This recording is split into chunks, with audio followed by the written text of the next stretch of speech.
everybody. Welcome back. We are so thrilled to have one of the most wonderful human beings and talented musicians I think I've had the privilege of ever working with.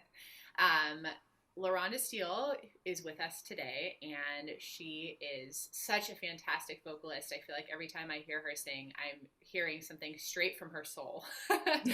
Yes.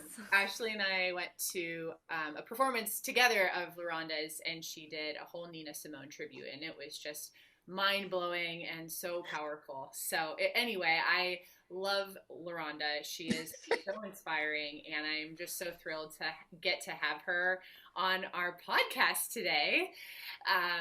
This is our startup podcast with Connection Experiment, where we have really open, authentic conversations about our musical journeys and how they intersect with our personal growth journeys, and just talking, having real talk, musicians among musicians. And so it's always a privilege to have somebody that I just respect so much, and hear their thoughts on our podcast.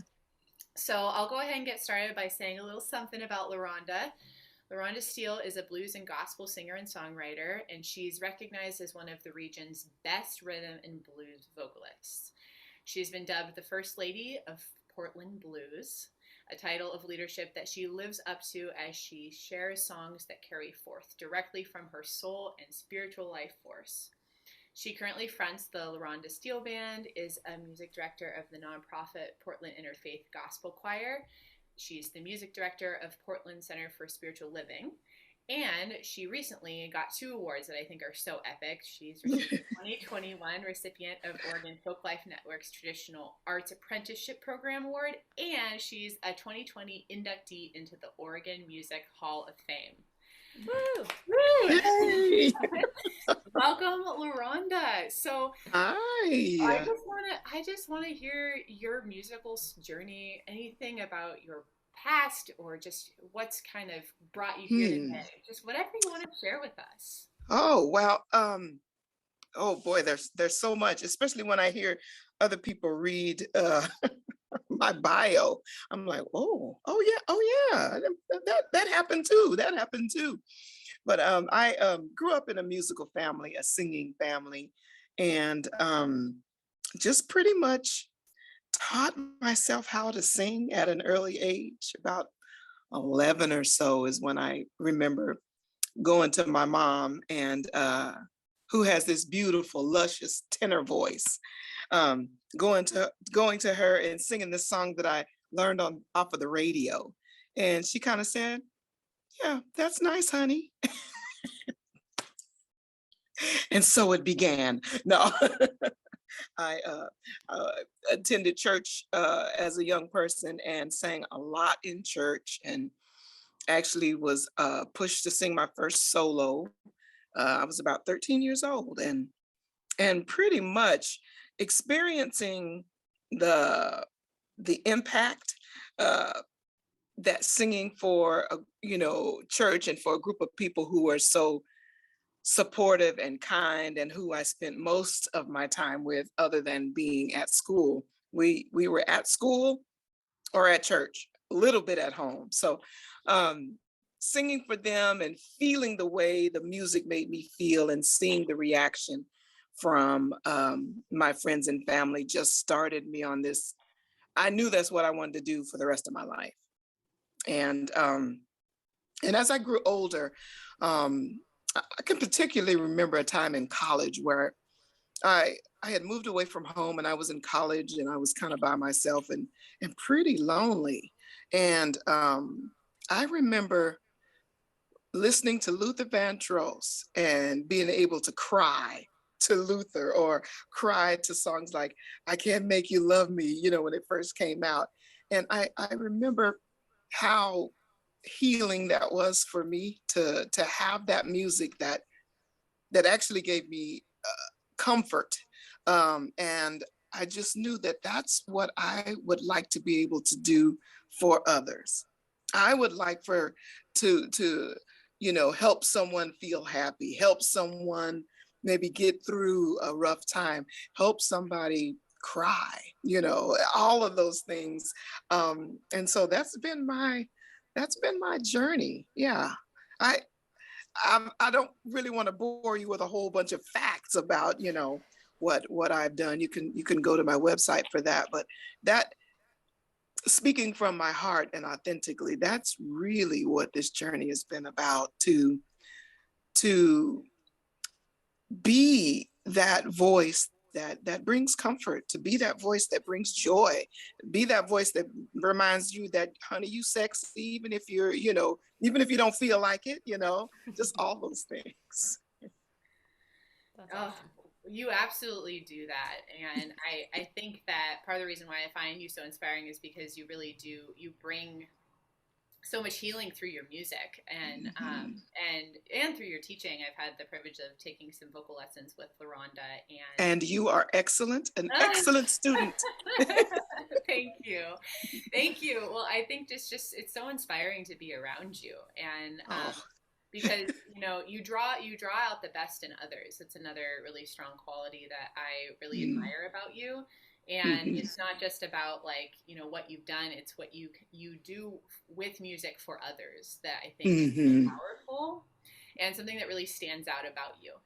I've met a lot of talented musicians, but something that just is so starkly clear, and something I strive for and hope to be is to be obviously good at what I do, powerfully good at Mhm. what I do. Like you are, phenomenal at what you do, but also just so encouraging and always drawing out the Mhm. best in other people, and so that's something I just am really grateful for, and that just think is so inspiring about you. Oh, well, I can, Stephanie, I can say it's an authentic part of me. I just love for people to be able to tap into that joy, tap into that healing, um, tap into your own voice. I've been, like you say, you're a student of mine, and I've been teaching voice for maybe 6 or 7 years. And one of the main joys I find is that helping a person find their authentic voice and being there as a witness to it. You know what I mean? Just watching the what is it? The life just come through in a person's voice. It's almost like the light bulb comes on, or people feel safe enough to go there, and find what their voice sounds like, whether it's good or bad, or well, I don't think there's any bad, but you know what I mean. It's a pleasure for me to be able to witness people opening up and finding that voice. Yeah. Yeah. Yes. I I love that. love all of that, and a big part of Ashley and I's journey with Connection Experiment is helping everyone to believe that they're a creative being and that they have something to Mhm. share with the world through their own personal creativity, whether that's through singing, whether that's through piano, whether that's through Mhm. painting. It doesn't really matter what the medium is. It's you get to manifest your creativity in your own way, but as instructors, as musicians, I feel like it's such a pertinent role that we draw that out in others and help others to Mm, believe in that authentic voice that they have, that we that's all right. have. Yes, we all do. Yeah. Yeah. Yeah, and if we dig into that, I think that it's so powerful when we hear somebody share what is true to them. And yes, it's Mhm. not going to sound like everyone else, right? And it's not meant to. And I think that that's part of what, yeah, everything you said times 1,000, right? Like, Yeah. yeah. And you find this is just coming to me. When I'm there and working with people, especially people who aren't used to sharing their voice, you find out that there's been a lot of trauma around that. And so that's also a part of what I do, and what good teachers do is provide a safe space for the person to be able to express, maybe some of those hurts, or whatever they need to unblock that voice. I mean, that's a part of it too. Being able to sing beautiful long notes in pitch, that's all really, really fantastic. And also to be able to witness a person moving through, some trauma or moving through blocks and go to the next level. So it's so good. Yeah.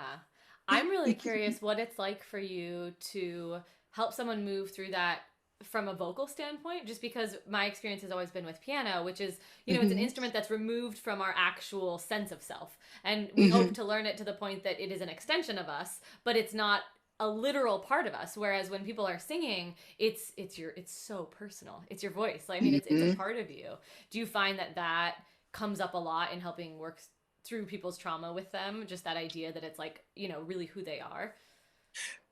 Yes, that is part of that trauma.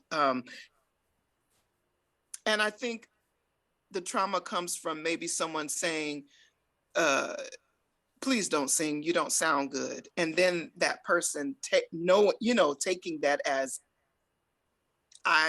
taking that as a something about their character. You know what I mean? Right. Taking that as I'm no good, or I can't. You know what I mean?